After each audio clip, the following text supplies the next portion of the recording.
بسم اللہ الرحمن الرحیم۔ سیرت النبی صلی اللہ علیہ وسلم کا سلسلہ چل رہا ہے۔ اسلام قانون کی صورت میں اسلام جس دن سے دین بن کر آیا اسی دین سے وہ سلطنت بھی تھا۔ دین اور دنیا کی الگ الگ تمیز اس کی تعلیم میں نہیں تھی۔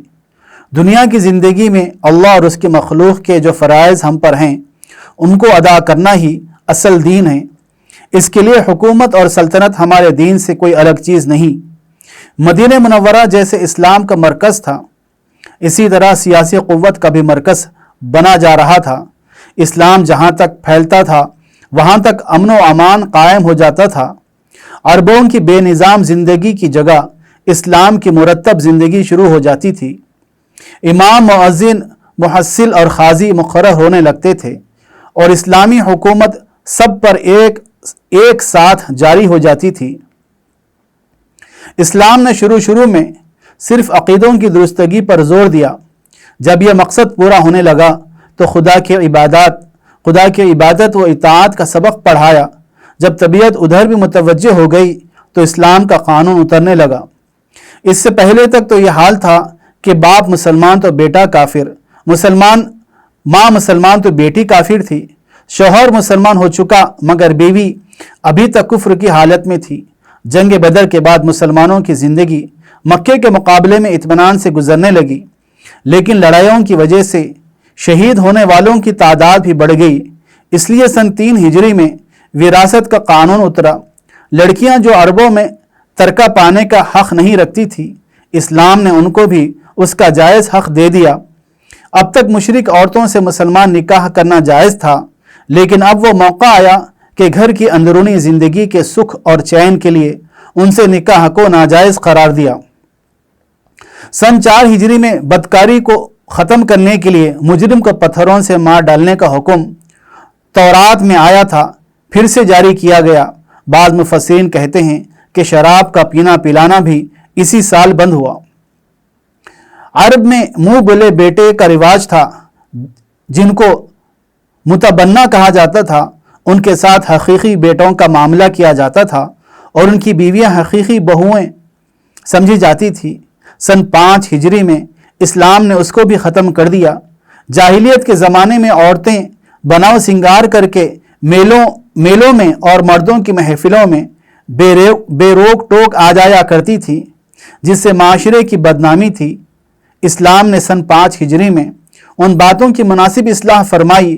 گھر سے نکلیں تو ایک بڑی چادر اوڑھ کر سینے پر آنچل ڈالنے کا حکم جاری کیا، ساتھ ہی گھنگرو اور بجنے والے زیور پہننے سے اور مردوں کے ساتھ بے لگام باتیں کرنے سے منع کیا۔ کنواروں کے لیے بدکاری کی سزا 100 کوڑے مقرر ہوئے۔ بعض قسم کی طلاقوں کی بھی اصلاح کی گئی۔ اسلام کے لیے 2 رکاوٹیں۔ آج سے کچھ سال پہلے تک اسلام کے راستے میں مشکلوں کے کئی پہاڑ کھڑے تھے، لیکن اب اللہ تعالیٰ کے فضل و کرم سے، حضور اکرم صلی اللہ علیہ وسلم کے اخلاق اور تدابیر سے اور مسلمانوں کے اخلاص و ایثار اور قربانیوں سے وہ ایک ایک کر ہٹ گئے اور اب اسلام کی ترقی کے لیے 2 ہی رکاوٹیں باقی رہ گئی تھی۔ ایک مکے کے مشرک اور دوسرے خیبر کے یہودی۔ مکے کے مشرکوں سے حضور اقدس صلی اللہ علیہ وسلم صرف یہ چاہتے تھے کہ وہ اسلام کو امن و امان سے آگے بڑھنے دیں اور جو لوگ خوشی سے اسلام قبول کرنا چاہیں ان کو موقع دیا جائے۔ مکے میں غریب اور کمزور مسلمان بچوں، عورتوں اور بے بس مسلمانوں کو جو نظر بند کر رکھا ہے ان کو مدینہ آنے کی اجازت دی جائے اور مسلمانوں کو مکہ آنے جانے اور کعبے کا طواف اور حج کرنے کی آزادی دی جائے۔ خیبر کے یہودیوں سے اتنا ہی چاہا جا رہا تھا کہ اگر وہ اسلام قبول نہ کرنا چاہیں تو بس اسلام کی سیاسی طاقت کے آگے سر جھکا دیں تاکہ ملک میں ایک مہذب نظام قائم کیا جا سکے۔ صلح حدیبیہ ذی قعدہ 6 ہجری۔ مسلمانوں کی بڑی خواہش تھی کہ وہ مکہ جا کر خانہ کعبہ کا طواف اور اس کی زیارت سے اپنے آنکھوں کو ٹھنڈا کریں، جس کے دیدار سے وہ سالہ سال سے محروم تھے۔ اسی ارادے سے آپ صلی اللہ علیہ وسلم 1400 صحابہ کو ساتھ لے کر مکہ مکرمہ کو روانہ ہوئے۔ لڑائی کی نیت بالکل نہ تھی۔ مسلمانوں کو منع کیا گیا تھا تلواروں کے سوا کوئی ہتھیار ساتھ نہ لے آئیں اور تلواریں بھی نیام میں ہوں۔ قربانی کے اونٹ ساتھ تھے اور عرب کا بچہ بچہ جانتا تھا کہ جو سفر ایسے مقدس ارادے سے کیا جائے اس میں لڑنا تو کیا تلوار اٹھانا بھی جائز نہیں۔ جب عام صلی اللہ علیہ وسلم مکے کے قریب پہنچے تو ایک آدمی کو مکے کا حال دریافت کرنے کے لیے بھیجا۔ وہ خبر لایا کہ قریش ایک بڑی جماعت ساتھ لے کر مسلمانوں کو روکنے کے ارادے سے آ رہے ہیں۔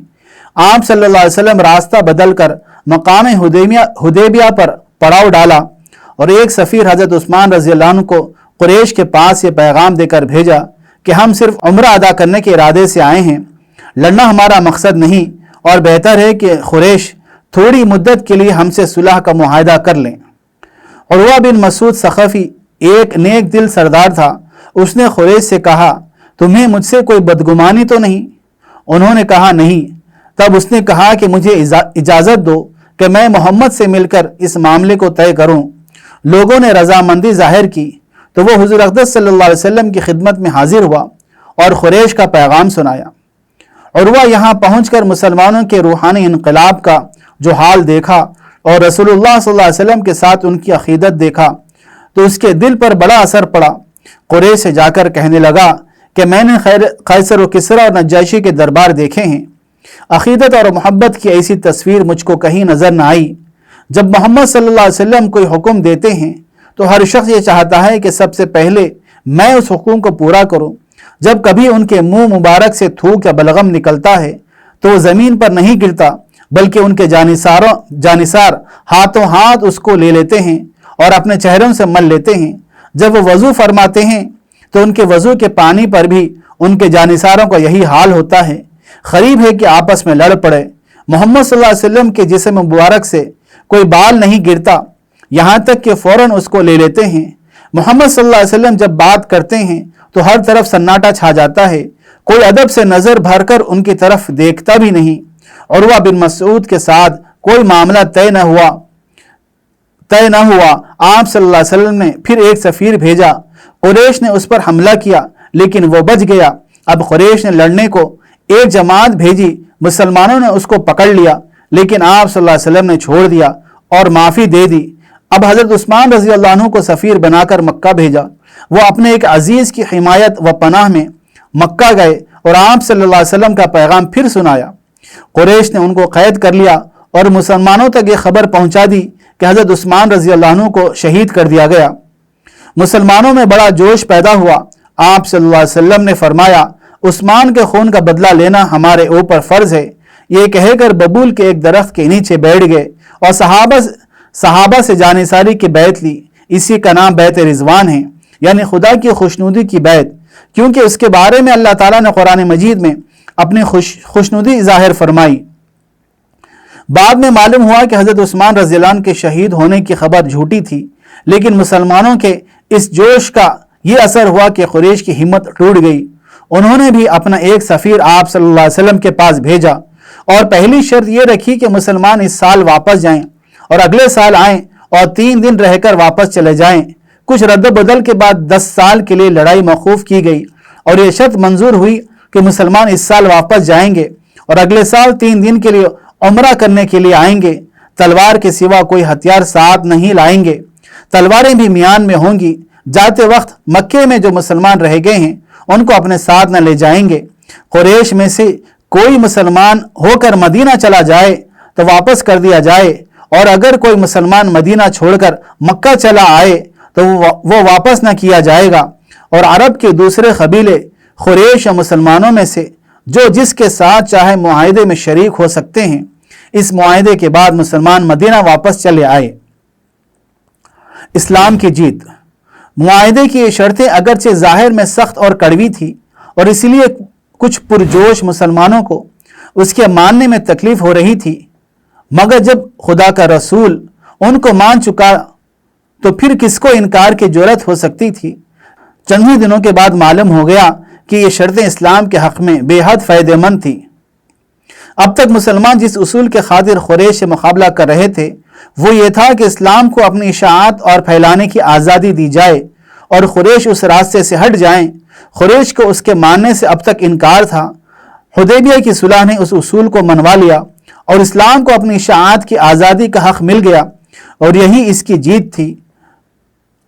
خود خدا نے قرآن پاک میں آیت اتاری، انا فتحنا لک فتحا مبینا، ہم نے آپ کو کھلی ہوئی فتح عنایت فرمائی۔ دنیا کے بادشاہوں کو اسلام کی دعوت سن 6 ہجری۔ اسلام کو اپنی زندگی کے 19ویں برس یہ موقع ملا کہ وہ دنیا کو اطمینان کے ساتھ اپنا پیغام سنا سکے۔ اس زمانے میں لوگ اپنے اپنے رئیسوں اور بادشاہوں کے تابع ہوتے تھے، جو وہ کرتے تھے وہ سب کرتے تھے۔ اس لیے آپ صلی اللہ علیہ وسلم نے ایک دن مسلمانوں کو مسجد میں جمع کر کے فرمایا، لوگوں، خدا نے مجھے ساری دنیا کے لیے رحمت بنا کر بھیجا ہے۔ اب وہ وقت آیا کہ تم اس رحمت کو دنیا والوں میں بانٹو، اٹھو اور حق کا پیغام ساری دنیا کو سناؤ۔ اس کے بعد آپ صلی اللہ علیہ وسلم نے اپنے ساتھیوں میں سے چند ہوشیار مسلمانوں کو چنا اور ان کو اسلام کی دعوت کے خط دے کر آس پاس کے رئیسوں اور بادشاہوں کے پاس بھیجا۔ عرب کے رئیسوں کو چھوڑ کر عرب سے ملی ہوئی بادشاہتیں حبشہ، ایران، روم اور مصر تھیں۔ حبشہ کے بادشاہ نے اسلام قبول کر لیا۔ ایران کے شہنشاہ نے اس خط کو غصے سے پھاڑ کر ٹکڑے ٹکڑے کر دیا۔ آپ صلی اللہ علیہ وسلم کو جب اس کی اطلاع ملی تو فرمایا، اللہ تعالیٰ یوں ہی اس کے ملک کو ٹکڑے ٹکڑے کر دے۔ جلد ہی یہ پیشن گوئی حرف بحرف پوری ہوئی۔ مصر کے بادشاہ نے اگرچہ اسلام قبول نہیں کیا، لیکن حضور صلی اللہ علیہ وسلم کے خط کا جواب تہذیب و شائستگی سے دیا۔ روم کا قیصر بادشاہ اس وقت سارے مشرق عیسائیوں کا بادشاہ تھا۔ اس نے خط پا کر حکم دیا کہ حجاز کے سوداگر اگر کہیں ملے تو ان کو بلا لاؤ۔ کیا عجیب بات ہے کہ اس کام کے لیے وہ شخص ہاتھ آیا جو اس وقت اسلام کا سب سے بڑا دشمن تھا، یعنی ابو سفیان۔ ابو سفیان اپنے چند ساتھیوں کے ساتھ قیصر روم کے دربار میں حاضر ہوا۔ قیصر روم نے اس سے کہا، میں تم سے کچھ پوچھنا چاہتا ہوں، تم میں سے ایک آدمی جواب دے اور باقی سنیں۔ اگر یہ کچھ غلط کہے تو تم روک دینا۔ یہ کہہ کر اس نے پوچھا اور ابو سفیان نے جواب دیا۔ قیصر روم کا سوال تھا اور ابو سفیان کے جوابات تھے۔ قیصر روم، یہ جو پیغمبر ہونے کا دعویٰ کرتا ہے اس کا خاندان کیسا ہے؟ ابو سفیان، شریف ہے۔ قیصر روم، اس کے خاندان میں سے کسی اور نے کبھی پیغمبر ہونے کا دعویٰ کیا تھا؟ ابو سفیان، نہیں۔ قیصر روم، اس کے خاندان میں کوئی بادشاہ بھی ہوا تھا؟ ابو سفیان، نہیں۔ قیصر روم، جنہوں نے اس کے مذہب کو قبول کیا وہ کمزور لوگ ہیں یا بڑے بڑے رئیس ہیں؟ ابو سفیان، کمزور۔ قیصر روم، اس کے ماننے والے بڑھ رہے ہیں یا گھٹتے جا رہے ہیں؟ ابو سفیان، بڑھتے جا رہے ہیں۔ قیصر روم، کبھی تم لوگوں کو اس کو جھوٹ بولتے ہوئے تجربہ کیا ہے؟ ابو سفیان، نہیں۔ قیصر روم، کیا وہ کبھی قول و قرار کر کے پھر بھی گیا ہے؟ ابو سفیان، اب تک تو ایسا نہیں کیا۔ اب جو معاہدہ اس سے ہوا ہے دیکھتے ہیں وہ اس کو پورا کرتا ہے یا نہیں۔ قیصر روم، کیا تم کبھی اس سے لڑے بھی ہو؟ ابو سفیان، ہاں۔ قیصر روم، لڑائی کا نتیجہ کیا رہا؟ ابو سفیان، کبھی ہم جیتتے کبھی وہ۔ قیصر روم، وہ کیا کہتا ہے؟ ابو سفیان، یہ کہتا ہے کہ اے خدا کو مانو اور اسی کی عبادت کرو، اس سے دعائیں مانگو، نماز پڑھو، پاک باز بنو، سچ بولو، رشتوں کا حق ادا کرو۔ قیصر روم ابو سفیان کے یہ سب جوابات سن کر بول اٹھا، اگر تم نے سچ سچ کہا ہے تو ایک دن ایسا آئے گا کہ وہ میرے پاؤں کے نیچے کی اس مٹی پر بھی قبضہ کر لے گا۔ اگر ہو سکتا تو میں جاتا اور اس کے پاؤں دھوتا۔ ایک دشمن کی زبان سے اتنی سچی شہادتیں کہیں اور نہیں مل سکتی۔